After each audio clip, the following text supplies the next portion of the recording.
What happens when a super creepy looking landlord takes advantage of a nice young married couple? 13 cameras That's happens. the first interesting thing I've heard about this entire book/movie. Hence the name Jack O'Lantern. Well, they screwed the pooch on that one. Hold on, I'm trying to decipher one of my notes. Kennedy wanted to go there. The corpses got there first. Nothing bad will happen because nothing bad ever happens in Dark Woods. Very heavily Stephen King influenced. There's no practical way to sneak out of a tent. You should always get popcorn at the theater. No, I'll don't do it right now. don't introduce. Let me just talk. Introduce your show. It's fine. It's Friday. That means it's time for us to go into another movie review. And here it is. Welcome to Scaryland Theater. Here we go. Woo! 13 cameras, Jake. I keep thinking that this is some weird prequel to 16 Candles. No, and not I at all. don't think Molly Ringwald is in this movie at all. She is not. You should know because you should have watched it. I did, but Yes. Still. Yeah, we were just talking. So much in this movie I don't want to make fun of. Too real. Let me just stay straight at the top. You watched this movie before I did. Mm-hmm. I had never seen this movie before, and you went, it's a weird movie, and it's going to be interesting to talk about. And I was like, oh, I wonder what's weird about it. And then I watched it, and I think this is going to be interesting because I think everything that you probably found really weird about this movie, to me, is just standard horror schlock. Because I watched it, and I went, well, it wasn't that weird. I mean, it was a good movie, but it wasn't weird. Weird was a misleading description. Weird in the sense that every movie we've done up to this take place in this thin layer of fantasy, sort of sci-fi, sort of paranormal, sort of. They don't take basis in true reality. Mm-hmm. I can guarantee that this shit has happened to people. Maybe Right. To the extent of the murdering as well. So that's when I texted you and said this was weird, but you'll like it. That's really what that whole text entailed. If you want to feel how real it is, did you hear the story of those two girls on TikTok that found those body parts in the suitcase? Nope. So it happened, I think, in California. They were making you know what geocaching is, right? Yeah. Okay, so apparently there was this new TikTok internet thing of. I know what TikTok is also. Well, no, but it was like a thing on there, a version of geocaching where basically you put in where you were and it gave you random coordinates nearby. And it was like, okay, go there. And sometimes there was weird stuff. Sometimes there was nothing. Well, these two girls, I think it was two girls, went to these coordinates and they're like, oh, we found suitcases and they smell bad. And they opened them and there was two dead bodies in these suitcases. And then they found out that these two dead bodies belonged to two people that their landlord killed them. So reality. Yeah, this is going to be a real tough movie for me to make fun of. So let's get into the humor. Oh my gosh. Where do you want to start? I'm going to start with, how does the salesman not know what this dude is up to? He is asking all the boilerplate, creepy ass questions. Waterproof? Note one. Yes. Salesman selling to clearly crazy guy. Yeah. How does he not go to his manager and say, look, he's not buying any weapons or any guns, but I don't think we should be selling this dude cameras. How does that red flag not go off? Anybody that sees this man goes, that man is murdering people. I can tell by just him. First off, we don't find out until the end of the movie that his name is Gerald. Gerald is the landlord in whom we will be speaking about. Good old Jerry. All that sales guy cared about was making a fucking sale. Oh yeah, hardcore. That's all he cared about was making a sale. So I just watched. This happens in horror movies a lot, and thrillers and bad movies, I think, where the deranged psychopath goes to your everyday hardware electronics store something to buy something, and that you can just look at him and be like, man, you're killing people, aren't you? And yet these people are just totally just oblivious. It's a thing of, I don't know anything, or man, you're probably killing people, but I make 15% commission on this sale. So. I don't know if you saw or watched it, but it happened in the TV show Dexter all the time. At least once every season, he would go to the hardware store and get everything that you would need for murdering people and cleaning up the mess. So, hold on, I'm trying to decipher one of my notes. This note is on his voice. Oh, you mean how he talks in nothing but grunts? Yeah. Gerald's voice was very reminiscent of Carl from Sling Blade. I don't know what Sling Blade is. You've never seen Sling Blade? No. Carl talks like this. He likes French fried taters. I just noticed 90% of this dude's dialogue was, ugh. Again, just the world around him being like, that's normal. That's fine. We'll just move on. It's one of the few times in the real world when you can definitely judge this book by its cover. Yeah. You can straight up see this person and say, you are filming and murdering people, and we need to alert the authorities. Well, and it's not even just his appearance, but also his demeanor, yes, and the fact that he has a 6-word vocabulary, 5 of which are But also we get into it when he meets this couple, as she clearly describes the fact that this man smells like dying feces. Yes. So you get this smelly dude who doesn't speak to you, who wants things. I just assume everyone has to decipher what he wants. That guy didn't know he wanted cameras. He just came in and went, and the guy was like, cameras? Oh, cameras? That's guttural for cameras, of course. Let me go get them. I'm going to assume cameras. I just imagine he must go to the drive-thru and just go, a number 6, I guess. We'll give you a number 6. What the fuck? I feel like we've all dealt with these people before where they're just, and you're just like, that's not English. I don't know. Maybe speak real words. But until then, you get a number 6. Here you go. Hope you wanted onions on that. Yeah, Ryan and Claire.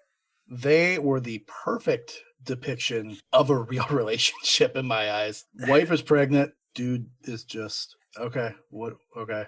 With them again, I have another note here that on good old Jerry there. Jer Bear? Ooh, Jerry Bear. This nice couple rents this house that is clearly too good to be true from clearly a monster. And they know he has a key to their place, and their response is, that's fair. That's all right. And she does literally describe him as dying feces, and I can't be alone with him. But the rent, and did you see the pool? It's worth the molestation. It's fine. So this movie, for a second, had me, right? In that it was going to be a horror movie with a couple that was fine. In a horror movie, if 2 people are together, they were happy until right before the movie started. And then the movie started, well, now we hate each other. It's one of those things where the 2 storylines on their own have been made into movies before, and those movies are meh. Couple with marital problems. Okay. Just a plethora of movies that we can name based on that. Someone watching someone else do everyday stuff. Both those story topics have been done before. Then you combine them, and for whatever reason, it was a weird... I think that also led to me feeling weird about watching it. Voyeur stuff has always, I don't know why, it's always just shivered my skin and just creeped me out. Yeah. And so I think that was the other thing I was dealing with when watching this. I don't know if it's just, again, for me watching horror movies, and especially like mid-2000s, 2010 era found film craze that happened, and like watching voyeur stuff like that is like a norm to me in a way. So like that part didn't freak me out, which the part that like got to me, that this dude is clearly not trying to hide that he's a psychopathic killer in any way. He's literally just grunting his way from murder to murder. And the people are just like, he's going to murder us, but we have to. I don't like when movies, I feel like this character's too unrealistic for me to have been like creeped out by him. Jerry? Yeah. Like he was almost a caricature of a creepy... Yeah, like Jer Bear was clearly put in there to be like, look at me, I'm the creepy guy. It did, yeah, this movie did no hiding of the fact that he was the bad guy / killer / antagonist of the movie. What would have been a good twist at the end of this movie is if it was revealed that he wasn't. If he showed up at the end to save the day, and they're like, oh, poor Jer Bear, we totally misjudged you. You just smell bad. It's fine. But then at the same time, wouldn't that have also fallen into a thing where you, the viewer and the subjects of the movie, misjudge a character, and then all of a sudden it's revealed he's not, yes, he smells like shit, but he's also the hero. He's a shitty hero. I guess the saying is true that there's nothing original left. Why? Right, because why that's a trope that I've seen in numerous things as well. You have to go one way or the other with it. It's not like you can bring something, you can have this whole movie play out and then just bring this unknown fact or this unknown entity or this unknown thing into it and try to wow everyone with that. So not to play armchair writer over here, wouldn't it have been cooler if this whole time you think Jerry is the horrible guy, and then it turns out that Ryan, the husband, is like a serial killer? There were some moments where I thought that could have possibly been the case. Because they really quick turn Ryan from being like kind of He's kind of a lazy husband, and then he just turns into a dick. just a total piece of garbage. Yeah.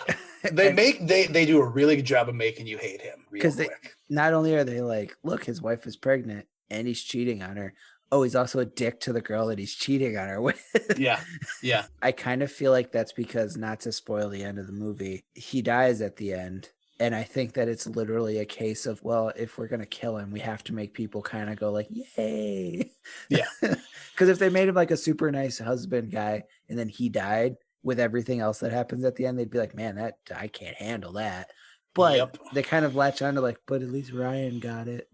The first time we see Jer Bear go into the house without them around, I just made the note. I didn't know what he was doing at first, and then I realized what he was doing because I showed you what he was doing. There's so many easier ways to come over and use the pool, but he wasn't in there for a leisurely swim. He was in there setting up a camera. That's quickly what I realized. Because to me, as soon as he went in there, I'm like, oh, he's going to be setting up some cameras. I like that you were like, he's just there to hang out. Oh, he's right. Because it's still early on. So you have this whole, he's kind of he's a creep. He's getting these cameras. He's asking weird questions about them being waterproof, blah, blah, blah, all this. Other than that, he hasn't really done anything over the top creepy. I thought, okay, he's just going over there to take a dip because he's just a weirdo. Likes watching people do what they do. Likes going over to his tenants' houses and just swimming. I would have bought that and had this movie gone kind of the way we were talking, where Jerry just does weird stuff, but he's not the actual murderer. For him to go over there and just swim in their pool would have tracked 100%. Our fucking landlord just shows up and swims in our pool. I guess he does own the property, but we're paying him rent to stay the fuck out. Yeah, that's true. That's one of the things too with like they clearly were just instantly, oh no, there's no ifs, ands, or buts. Dude is doing illegal activities. Yeah. It's not going to end well. Prepare for it to not end well. Yeah. This next note. Here we are again talking about how everyday people are seeing this creepy guy buying things that he has no business buying. He's buying this dog collar, and then he's asking the salesman all these weird grunts about this dog collar. Nothing to care about. See, and I'd like to think that there's a spin-off movie where this kid is also a killer, because that man does not make commission on dog collar sales. This choker works real well for little dogs and kind of bigger dogs, and the guy's not big enough. And the kid looks at him, you need human collars. Real thick chain choker. This is what you need. And it's like, no, that kid's out there also choking people with these things. But it's interesting to note, in my head, I played it out as a pet owner. I remember thinking, okay, he's going to buy the dog collar. Obviously, he's not going to leave it on the dog because the owners will be, where did we get this dog collar? Did you buy this dog collar? No, I hate you. No, our marriage is in shambles, blah, blah, blah. Mm-hmm. So he knows that's going to happen. Even still, if he were to put it on the dog only when he was there and he were to use it on the dog and choke the dog, at some point in time, those pet owners are going to take the dog to the vet. And the vet will say, are you using a choker collar on your dog? That's where my mind went and my thought process went, where it's revealed later, it doesn't actually get used for the dog. No, he subdues the dog with cheeseburgers. Which may be worse, actually. Yes, which they did a real good job of following through with that little note as well, because Ryan got all pissed off at his wife for feeding his dog table scraps. So when he walks him through, grunt living room, grunt bedroom, grunt kitchen, grunt, what does he call it? Like manager closet? Oh, yeah. It's something along those lines. It's tenant's closet or something like that. Which, maybe it's just my lack of life experience, but I've never rented a place. That's not a thing. Where the landlord goes, and that's my closet. I can tell you I've lived and rented more places than you have, and that's not a thing. Other than my last landlord, who would say things along the lines of, I'm just going to show up and bring salt for your water softener. I've never lived in places where the landlord has strictly been, this is my spot. Yeah, I've never been somewhere where they're like, so here's your bedroom, here's your bathroom. That door is mine, and you cannot go in there. I may or may not ever be in there at one point. Don't worry about it. My closet, which we find out it's not a closet. 'Tis basement stairs. I thought when they first showed him watching the cameras, I thought he was in that basement and he had That's a secret tunnel access or something of that sort to there. that's where I thought this was going to go, is that they would eventually find it, go downstairs, and he'd be sitting down there. Right. Which would have been, I think, too easy. Can't remember why he's trying to get into there. They needed some. Maybe it was to clean up the puke cleaner. That or a fuse box or something. Can't remember, but he jimmies the lock open with a butter knife, and he goes, "It's not a closet. There's stairs, and it's clearly a basement." He just leaves it at that, doesn't he? He doesn't go explore it, or does he? He does that movie thing where he goes, "I must explore this." Takes 2 steps in, and she goes, "No, wait, you're right. We don't need to know anything about this." Yes. Closes the door. I'm pretty sure, and maybe I missed this, Jer Bear comes back and he's like, "Oh shit, they found my door." And he soundproofs it, but then I'm pretty sure he also adds a deadbolt lock to it. Yeah, he does. Would you not notice the new deadbolt on the door that wasn't there No, before? but he did it on the inside. No, I'm pretty sure I saw the key deadbolt on the outside above the doorknob. He comes in, he's like, "This'll show him. I'll add a deadbolt." And nobody noticed. I would be like, "Can you just come into the tenant's I closet?" mean, he and did say deadbolt it's it? the manager's closet, so I guess. maybe. There are clearly neighbors in the area they live in, right next door, in fact. Yep. How shitty of neighbors do you have that are not going to tell you? So every day, we know who your landlord is. We can discern who he is from the way he looks. He's there every day, by the way. I don't know what sort of maintenance is being done because 1-2 trips a month, understandable. Every single day, come on. Someone's going to notice that shitty ass van every single day. So it does end with the answer to this question, but I did write down, does this dude have other properties? Because I want to see the movie of the day in the life of this creepy landlord. Well, there is 14 cameras, which is on the list. So there is a sequel to this movie. So I want to talk about the dog for a minute. Is his name Bear or Baron? Baron. Baron? Okay. It's either Baron or Barrett, but I think it's Baron. They bring this dog in and they set it up to be the idea of we're safe. We have the dog. He'll bark. And then obviously he's feeding him burgers to chill him out during the day. Subdue him. And then the guy comes over at one point for a legit toilet thing, which it is not legit because it's his camera that fucks it up. But either way, he shows up when they're there and is like, "I'm the landlord." Grunt, grunt, grunt. And the dog barks and he calms it down. She's like, "Oh, that's so weird," because like he doesn't like anybody. Right. And that's clearly to be like, this is how he's going to get around without the dog. Right. But the dog does do the movie thing where it just then falls out of the story and was there for no reason. They make note of saying this dog, the dog barks at everyone. The dog's, notices everyone. The dog doesn't bark at Hannah either. Yeah. And she's not feeding him cheeseburgers. No. So that was the other, I have that specific note. Because that is one thing I noticed in this movie is they do it with a couple of other things. The cell phone signal, where they can't get cell phone signal in the house. Do they ever discuss why? I'm assuming it's because Jerry put in some kind of blocker. I had assumed it was either some sort of blocker or it was all the interference from the cameras.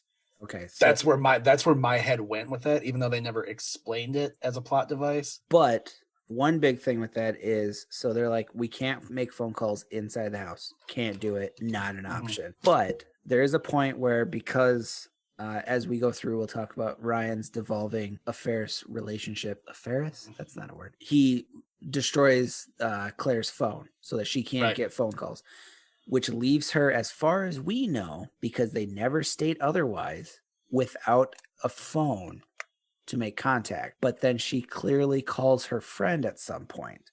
I don't know that they show it, but they make mention of her getting a new phone or getting her phone. Yeah, but this fixed. happens literally that like he leaves with her phone and is like, "I'm going to get it fixed." And she goes, "Okay, I'm going to call my friend later," and then calls her to come over, and they never explain how. I can only assume they have a landline phone, which negates later on when they're like, "We can't call 911." It's like, well, no, you have set up that you have a landline phone somewhere. Some magic landline phone. Okay. I guess I'm trying to think back. You're talking about when he knocks the water on it. That was the note I had, was just go into her phone, delete the number, and set it to block instead of staging that whole scene. Because literally that same day when he's at work, she calls her friend and she's like, "Oh, I'm glad you called me over. We can go swimming and stuff." Well, how did she call you? Because we've just set up that she no longer has a phone. or access to a phone. Maybe it's one of those movie things where he drops it off to get it fixed and he tells her, I'm going to have it at this place, and she goes and picks it up. I don't know. I don't specifically remember that happening. I think it's just one of those movie plot points that is brought up later as a way to, they don't think about all of these dots connecting. They just go, well, she needs to lose her phone at this point. They can't have cell signal. She needs to have her friend come over at some point, so she gives her a call, kind of thing. And I just thought it was funny that they literally go, you have no phone. And then she goes, I called my friend. Or did she, because you're talking about her friend, that's the day that her friend finds Hannah's ring. That's the day you're talking about, right? Well, she finds Hannah's ring, and she thinks it's her friend's ring. Yeah, but that's the day you're talking about, right? Maybe. I think they made plans, because to me it seemed as she may have said she was going to call her, but I think they had made plans to do that. Ryan and the other guy didn't work together. Yeah, which I didn't get right away. But they seem like they knew them from, they moved from New York or Chicago or some bigger city. They moved all the way out to California. I thought it was New York. They seem to be childhood friends or older friends, and it's almost as if they moved out there because of this couple. That's what I gathered. Also, the timeline for when they moved in to this whole affair with Hannah happening, it tracks really weird in my head, because by the time they get out there, they've only been out there a couple weeks. It just seemed to me that Ryan was already having this affair before they moved out there. He was, because they talk about how he had actually come out there before her. He'd been out there for a couple of months before she got. Oh, that's right. Okay, so that's when the affair started. Okay, never mind. That makes sense then. I don't want to say that this movie... I feel like we're ragging on this movie too much right now. I need to throw out that I do think this was a good movie. I think it just falls into a lot of the pits that independent filmmaking does. Which is and that's where I was gonna go, because I can just keep talking crap about this movie. It doesn't 100% feel as if it was just thrown together. It's got a weird duality to it where it seems very much like it was just kind of written, filmed, and tossed up onto the board, but it doesn't at the same time. Independent movies fall into this more so, probably because bigger budget movies have writing staff as opposed to like a writer, in that it is a series of ideas that I think are clumsily linked together. I think somebody came up with a couple of either scenes or a couple of scares, a basic premise, and instead of fleshing it out, just sort of went, then this happens, then this happens, then this happens, then this happens. They had all the dots, and they just needed to write the plot devices to get to those dots, and whether they 100% connected or they didn't, they were okay with that. Yeah, which goes back to the idea of the dog was just set up there, almost more so just to add that little wrinkle of the dog puking on the carpet. And the phone thing was there so that they couldn't dial 911 at the end, because now in every horror movie, the big thing is cell phones. Right. So you always have to have a reason why cell phones. Why couldn't the Eagles just come pick them up in the first place? Exactly, because cell phones. Because cell phones. Because Gandalf left his cell phone in the Shire. Actually, we know why the Eagles couldn't come. It's because of wind turbines for wind power. Yes. That's a political joke for those out there who get that. Okay. Moving on. I do want to point out what to me was the most disturbing scene in this movie. Okay. And that's when, I think it's the first time he comes over and is just kind of messing around with their shit, brushes his teeth with her toothbrush. Oh, yes. That was the one where I literally went, ugh. Me too. That's a fear that hits me, the idea of, did someone use my toothbrush while I was gone? Oh, God. Doesn't she make a comment about it, too? She can smell him on it. Yep. And that, to me, is like, I think if he smelled so bad, and then you went, my toothbrush smells like him, you'd be like, he was in our house, and he put my toothbrush possibly in his ass. If he has such a discernible smell of that sort, wouldn't you think his constant coming over would leave a stench mark in the house? Right? You'd think that, right? Like, after I've quit smoking, my sense of smell has come back. And I can smell when people have smoked in a car recently. I can smell when people walk into a building after they've smoked. Not saying that obviously this guy doesn't smoke, but if they make a point to point out how pungent his smell is, yeah, you would think that it leaves An it's aftertaste. yeah, you would have to think that it lingers from time to time. I don't know. I think also they kind of set that smell thing up almost to make her sound kind of not nice at the beginning. Like, Judgy. yeah, like because that's still back when like Ryan is like you're almost like, oh, he's the nice guy and he married this woman. Yeah, and they're who's setting clearly her like, up because she's whining on the doorstep right away, and they're setting her up to kind of be the whiny one and the one that you're going to ultimately say, "Oh God, just kill her already." yeah. But yeah, I do think that that would be something where the first time he was over, you'd walk in like, this didn't smell like this when I left this morning. Right. So let's delve into Ryan and how he just destroyed his marriage and ultimately wrote his own demise. As soon as they showed that he was cheating, the note that I wrote was Ryan is a shitty dude because of course he is. Because that's how every guy is in horror movies. If you're not the nice hero dude who will possibly be killed in the end, you're the douchey boyfriend guy who will be killed in the end. Those are your only dude options. Well, then you have the jock, like Kevin Bacon. Who is a douche who will be killed in the end. And he was. Yeah. The archetype set up for Ryan, it was not shocking when it delved into that, when, especially like you had mentioned earlier, he was a dick to Claire. Mm-hmm. He was just barely a husband, like just barely a present husband in that point. And then he was a dick to Hannah, too. Yeah. It would have almost made more sense, or at least been less, I don't know, stereotypical if they showed him accidentally. That seems victim blaming ish. It not being a thing that was going on, but a thing that happened. And the dude saw it on the cameras, right? And is that kind of pushed into being crazy guy more because of it. But instead, he sees it and it's clearly like, oh, they've been boning for months and they just are now doing it here.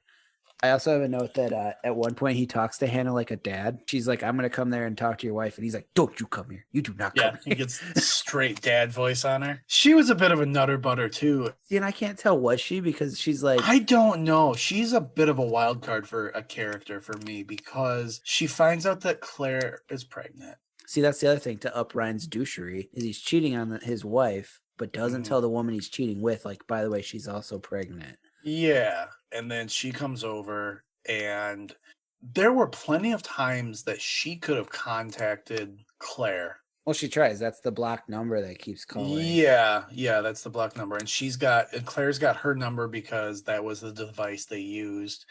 Hannah was going to come over and set up the booster, like the signal booster. For the phone. That's how she got her number. That's how they have a conversation on their own.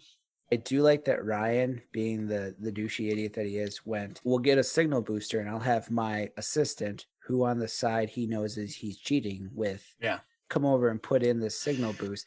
But she has zero experience in doing this.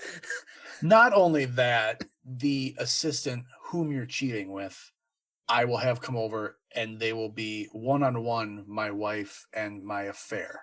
Yeah. Is he along the lines of thinking, I'm going to hide in plain sight and it won't happen? Is that where he's thinking, where his mindset is? Just assume he's an idiot. You're probably right. It's probably more that he's just a dummy. At one point, Hannah is hell-bent on, I got to talk to your wife. And they go to dinner because he knows that she's going to come over. Hannah comes over and just lets herself in. And I made a note of, does everyone have a key to this place? Because the landlord comes in, they clearly have keys. Hannah had a key from somewhere. It sure seemed that way, that everyone in this movie had a freaking key. I just imagine that the landlord's not the only guy that's breaking in there. He's just the main one that they focused on.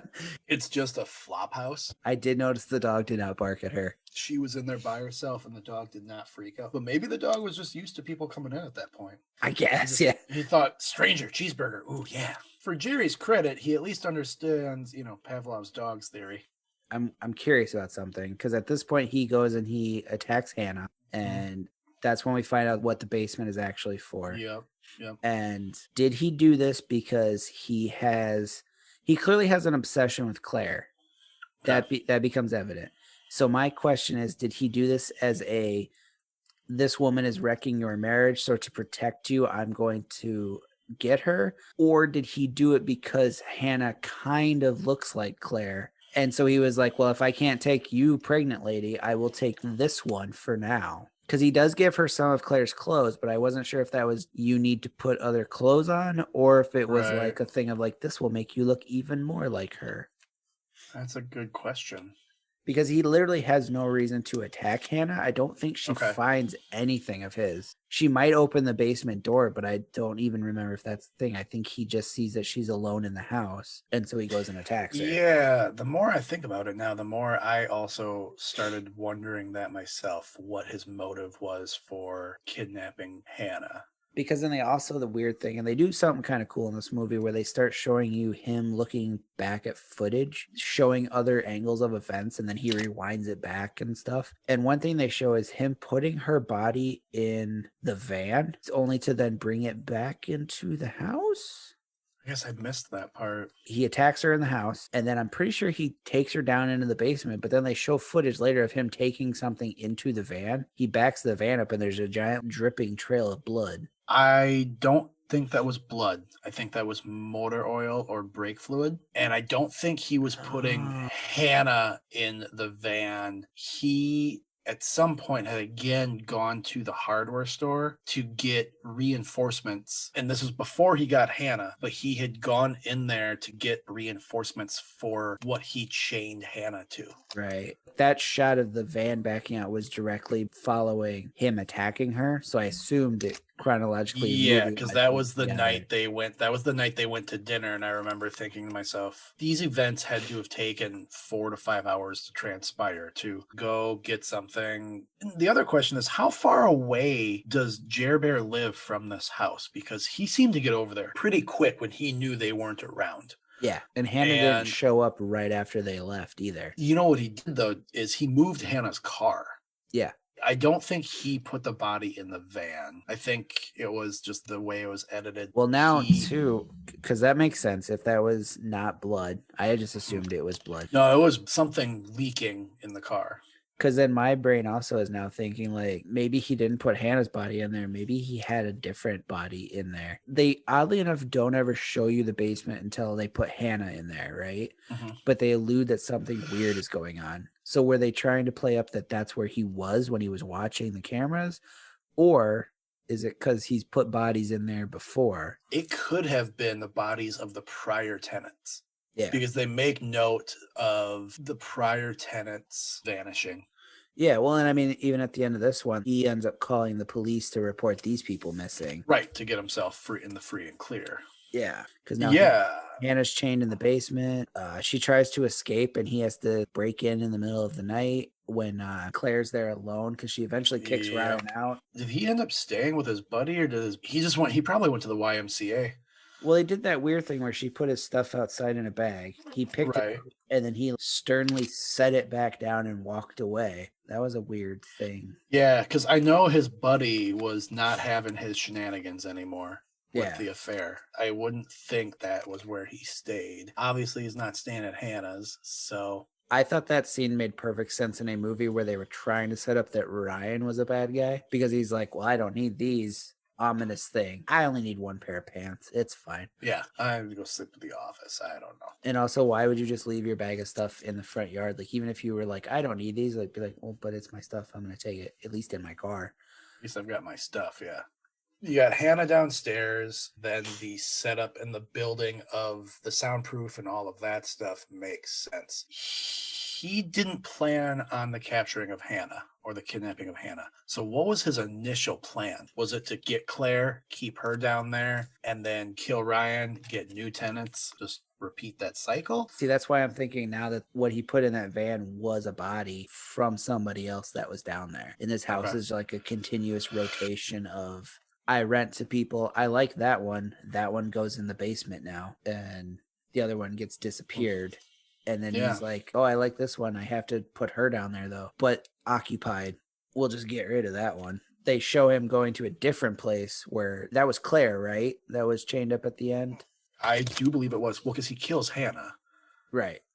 He kills Hannah. He kills Ryan with a ball peen hammer, I believe. Yep. He kills the dog too, I think. It's possible. Hannah breaks free, gets out. Shows up because Ryan's sleeping on the couch when that happens. Because Claire finds one of the cameras above the Yeah. front door. Yeah. And he's like, I'll stay here so you feel safe. That's the night that everything goes down. Ryan gets killed. He has Hannah and Claire stay in the bedroom, and then they hide in the bathroom. Hannah gets out through the window. She gets killed, and then he ends up taking Claire. Yeah, so at the end of the movie, then you have Jer Bear. He feeds Claire, I think, a cheeseburger, and then you see him get into his car. But before he gets into his car, you have, I believe that's his place also, that he's got Hannah. I believe that's his apartment, and he might be the landlord of that place because as he's walking to his car, you have that other tenant who intercept him and say, "Oh, Jerry, I have a plumbing problem or whatever," and she thinks he's the sweetest, nicest guy in the world because she makes mention of something along the lines of, "Oh, I love you, Jerry. You're such a good guy." Blah blah blah.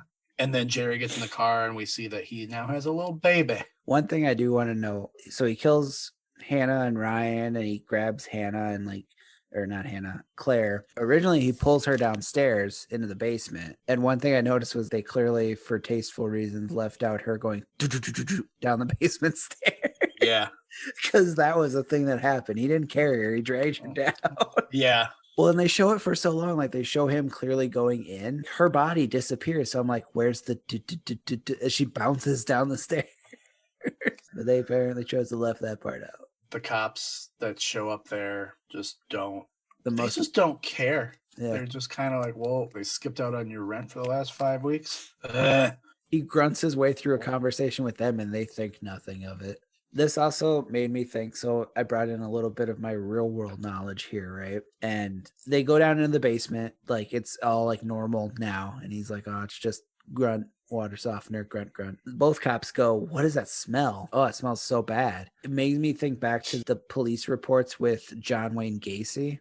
Okay. Police went to his home, and at one point, the reason that they kind of got stuck on him as a suspect was one of the cops was in there and went, "Your house smells like dead bodies." Every cop always talked about how, like, well, one thing you kind of pick up on and eventually learn and know real well as a cop is the smell of a dead body. So I'm just imagining these cops be like, "That smells like a dead body, but I got to take my lunch break." And what did he tell him to? He told him it was critters of some sort, rats or something. He said it was some sort of animal. Yeah, and these cops clearly were just like, "Man, lunch is in like 10 minutes, and this is some paperwork. It'll be fine." Yeah. They do not do what cops are supposed to do and investigate that further. They just let it be, and that's it. And then, it ends with him having a baby. He's got Junior. He looked the least psychotic when he was with the baby. This is also true. But as a father, I will say I'm very upset that he put that child in the front seat. Well, it's the only spot he had. I don't give a fuck. You put an extra seat in your van, you crazy bastard. All right. I mean, that's the movie. Did you enjoy it? Truthfully, I'm going to go no. No. Because of how skeeved out I was about the whole thing. I'm going to give it a that is my rating that I have for it. That's good. Yeah, so this movie clearly had the desired horror movie effect on you. That's good. So that's fun. At least you got something out of it, an emotion. I enjoyed it for what it was. This is one of those horror movies to me that wasn't too scary. I found too much humor in it with the grunting psychopath that is just living life somehow. And very productive life at that. He's clearly got several properties that he manages. So yes. he's been very successful in the world. I would say that I'm going to give this movie the arbitrary rating of, we'll give it 2.5 cameras. Nice. So, okay. Well, this brings us to the end of this episode of Scaryland Theater. Next week's movie is the 2012 movie, The Loved Ones. We'll be watching it on Amazon Prime. So, can I read you the synopsis for The Loved One from 1965, which was also a movie I thought we should watch? So, the suicide of his uncle draws Englishman and poet Dennis Barlow into California's booming funeral industry. Dennis falls for the spiritual funeral home stylist, Amy, whose boss, Mr. Joyboy, also desires her. Meanwhile, he's drawn into a crooked scheme by the cemetery owner, Henry Glenworthy, to shoot corpses into space to build a retirement home on the cemetery land. We need to watch this. It's not the one we're watching next week, but we You're might gonna have to watch that. How mad would you be if I just watched this one and reviewed it? I'd be very confused. I won't lie, I was interested in this movie and became so much more when I saw that there was a plot about shooting corpses into space. The 60s were God. awesome. It was all about space. Oh my God. Kennedy wanted to go there and the corpses got there first. All right. You Oh. guys, thanks for joining us. Holy shit. Like, share, and subscribe. Do it. We will talk to you next week. Can we do that thing where we sit in here and wait for the next showing? I just don't want to pay for another ticket. Are you done with all your popcorn? No, well, no. You're the one who's always complaining about how sticky it is. So if you want to sit through being all sticky, that's fine.